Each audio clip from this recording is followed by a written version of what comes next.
Hey guys, welcome to a new episode of Pint Bros. I'm your host Robert, and on our journey of visiting every brewery in Southern California, we're out here in the city of Norwalk checking out Jara Brewing. Let's go check them out.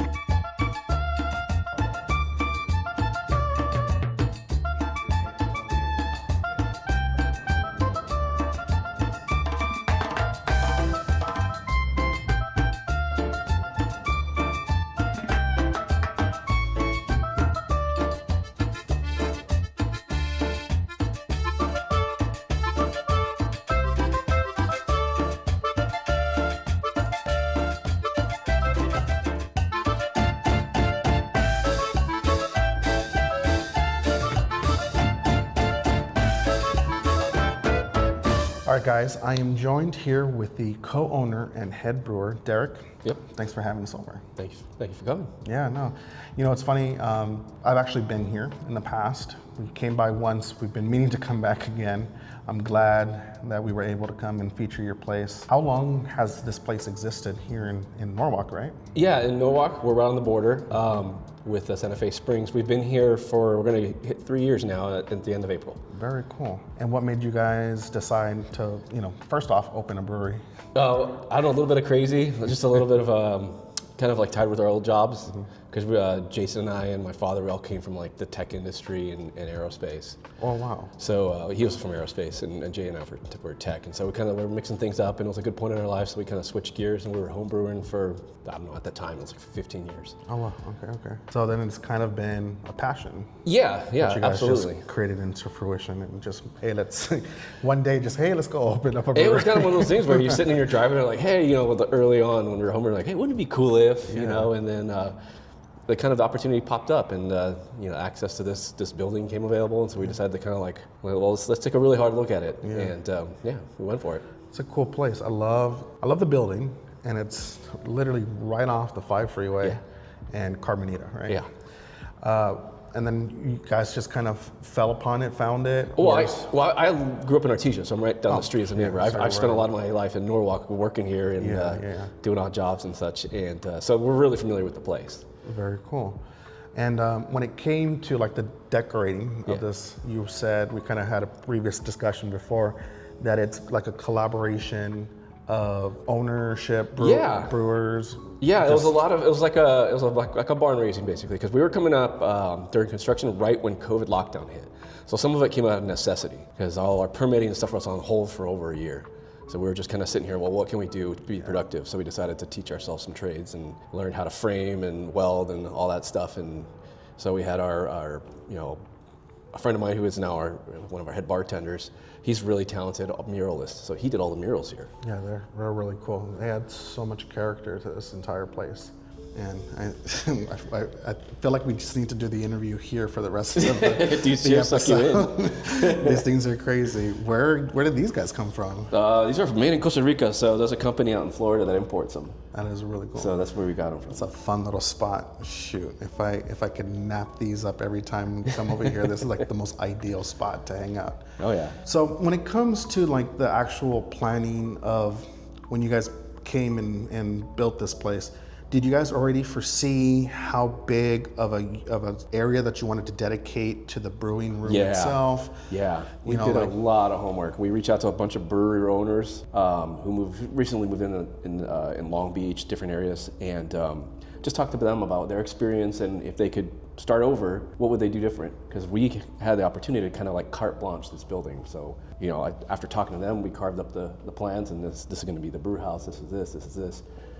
So we kind of had a really golden opportunity to kind of build it the way, purpose for what we were going to do. That's great. So right now, how many beers would you say you guys actually produce? Once we're up and running, we always have a tap list of 12, and we rotate it. Sometimes it goes up to about 16 at the peak summertime. But we try to keep at least 8 to 12 different beers. We have our core, like 4 beers that we always have. You always have to have those for your You gotta have the blonde, especially. you gotta have the hazy, like those things can't go away. Yeah. But beyond those core beers, it's always kind of like dealer's choice. And we talk a lot to our customers to figure out what they want to drink. Yeah. So we just put a Hefeweizen on by popular demand. Oh, I love me a good Hef. I mean, in reality, I love me a good beer. So, but when it comes down to it, a good Hef is always great. Like that. And right now, how many tanks do you currently have? We have 5 fermenters and 1 bright tank. Okay. And these are all 10 barrel, so 310 gallons-ish a pop. It's a big, heavy door. Yeah, it's like 500 pounds. Whoa. I totally forgot about that space. Yeah, it goes over all the way there. back. That's what I was telling you. It's a little bigger than we need, but big. if we ever want to get into big 20-barrel tanks and stuff like that, it's all You guys provisioned to have go that all way. that space. That's Yeah. awesome. Yeah, it's our brew house here. All the fermenters on this side, cold box that way. And so everything's kind of designed to go from that end, the mill's over there, and it goes ding, ding, ding. Step by Kegs right step. here into the cold box. Out. So when it comes to like making the beer, Yeah. who decides? Is it you that's like, hey, aside from obviously getting the feedback Yeah. from your customers, the hef and stuff like that, what is your process thinking when it comes to that? Well, we're very small, so we don't do a lot of distribution, so we kind of don't have to answer to any particular demands in the market. And being the first brewery in Norwalk, we kind of get the opportunity to educate people. So this is where we can bust out some kind of crazy styles. Every now and then, I've busted out a smoked beer because I just wanted to spring it on our customers. Ooh, so, okay. smoked lager Yeah. came out last year. Very well received, so I was stoked about that. We'll probably bring that back sometime. But it's always just a collaboration between our bartenders, what we like to drink, what we feel like, and we brew seasonally too. Whatever's like coming up, if cucumbers are going to be in season coming up soon, so I'm looking at doing a pepino of beer. Oh, that sounds good. That's really cool. So then it's literally then a collection, obviously. So just We all love whatever- beer, so it's yeah. kind of like, what do you guys want to drink? What haven't you seen in a while? Yeah. It's like, it's that opportunity to just kind of spring something new. Yeah, for sure. And then I also saw that you guys have a little oven set up. Is that like a side business that does that, or is that It's you a separate guys- business. It's our caterer. So that's good. So We you made a guys partnership, offer, yeah. You guys offer some snacks, something for people to munch on while they're here. Right. There's always going to be pizza, and then on the weekends, especially during the spring, summer, we have 2 vendors. Okay. So we always bring in something else that's not pizza, just to kind of Yeah. keep the variety up. Yeah. This is a beautiful piece right here. Yeah, it's one giant slab. So this whole place used to be a granite countertop fabricator. Oh. So when they were evicted and left, they left behind all their stonework. So we actually cannibalized it. All the tabletops in the brewery gonna say. are the countertops that were destined for someone's kitchen. That's awesome. And I like that. It's funny that you said that because I'm like, it was interesting to walk in and see that they're all the exact same piece of furniture, yet the tops were all different Yeah. matches, and that makes total sense. I Yep, love yep. that reuse, recycle Yeah, pick the kind of coolest stuff. people. That's like pieces, and we got more in the back. That's just kinda awesome. That's for whatever we want to do. All right, Derek. The one question that I always find fun to ask is, how did the name come to be? Well, the short answer is that it's the name of a street. So that's where we were homebrewing out of a garage Okay. on La Jara Street. And so we just kind of called ourselves La Jara Brewing just for fun, and we did that for years. That's cool. And so we decided to go pro. We liked the name, we kind of stuck with it, and it just decided to hey, let's just Stick keep to it it. because it kind of reminds us of our roots, Yeah, no, I like that. Well, now it's time for for beer. for the funnest part. Absolutely. I'd say, let's try 3 of any of your top favorite beers. Okay, And let's go from there. sounds good. Yeah.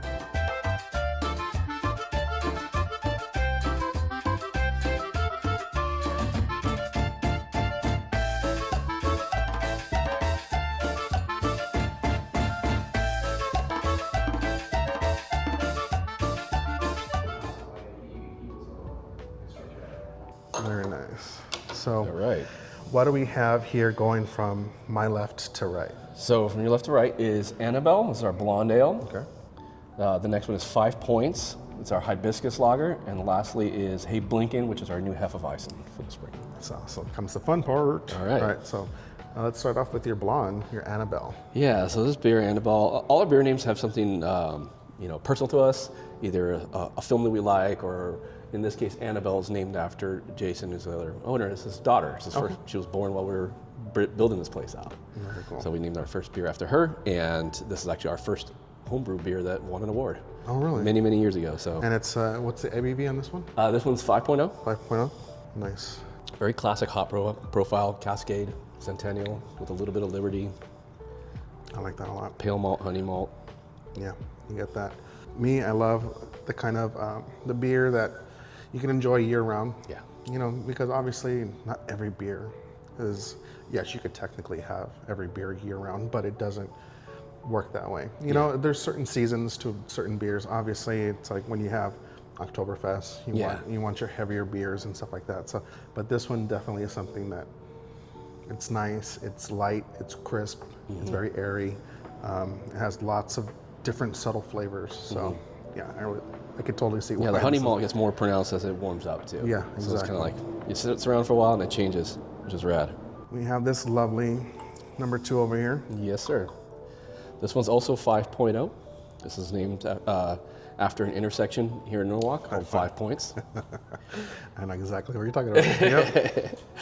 And yeah, so this is basically it's a American style lager, rice and American 2-row, and we ferment that out and then we add a hibiscus tea just prior to carbonation. That's where you get the That's where you get flavor. this and the- lovely flavor and color. the color, I Like, should the color is just striking. Cheers. Cheers.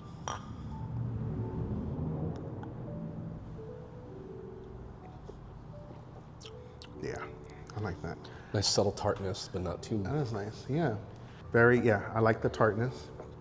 It comes in at the very end. Yeah, actually. yeah, it's very. So you kind of have the sort of a sweet, very bland, sweet, intro to it. You have tons of flavor that just covers your entire tongue. Yeah. So I love that.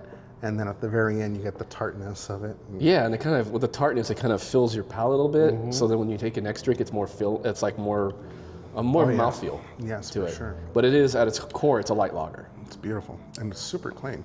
When it comes to just how many taps you generally like to have, is there like a minimum that you generally want to always have, or is it I just don't based like off going of lower than 8. lower than 8? Like right now, this is about as low as we get. Okay. Because I like the variety. It's always a great thing to have just the different types of beer. Yeah. So that hopefully, if you have that one person that's always a stickler with the hazies, or they're always stickler with the lager or pilsner, you have that coverage to make sure that you have something to offer them and to try to hopefully convince them into trying something new. One of your other beers, Yeah, yeah. All right then, number 3. Number 3. This was again, This is Hey Blinken, Hey Blinken. which is an homage to Mel Brooks's Robin Hood Men in Yes. Tights, the blind servant. Yeah, I noticed the homage to a couple, especially Spaceballs. Yep. One of the all-time favorite movies. So that's awesome. So speak to this one. Like, what's your process here? So this is a very start off as like a very traditional Hefeweizen. It uses what I believe is a Weizensteiner hef yeast. Okay. So it gives you those classic German clove and banana notes, but we fermented it a little on the colder side, so it kind of tames that down so it's not super fruity. And that gives us an opportunity to add other little kind of spices. I added grain of paradise and some sweet and bitter orange peel to it. Okay.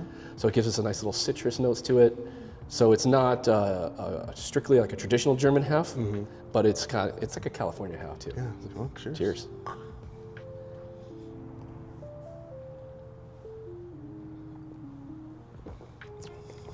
Oh, super light. Yeah. It's got this Very pillowy, airy. pillowy mouthfeel. Yes. Yeah.